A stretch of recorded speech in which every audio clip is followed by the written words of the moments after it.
Black Monday, a night of mob violence, ktieb li ġie mniedi fl-40 sena anniversarju ta' Tnejn l-Iswed. Il-ktieb ta' Victor Aquilina sar b'kollaborazzjoni ma' Kite Group u jirrakkonta dak li ġara fil-15 ta' Ottubru fl-1979 u mhux biss.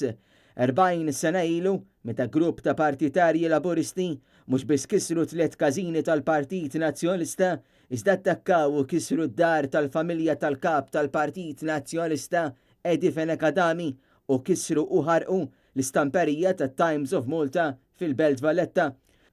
Preżenti għat Tnedija kien hemm numru ta' kelliema li rabtu l-avvenimenti li ġraw snin ilu, avvenimenti bħal Tnejn l-Iswed u dawk ta' snin 80 ma dak li ġara sente ilu, il-qtil brutali tal-ġurnalista Defni Karwana Galizja.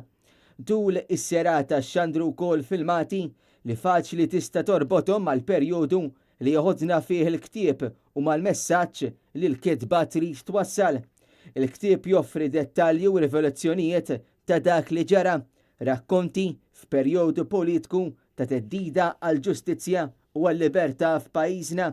Il-ktieb jinkludi wkoll istampar mill-ġdid ta' biċċa mill-gazzetta tat-Times of Malta l-għada ta' dan l-inċident u li oriġinarjament kienet ġiet stampata fl-istamperija tal-Partit Nazzjonalista.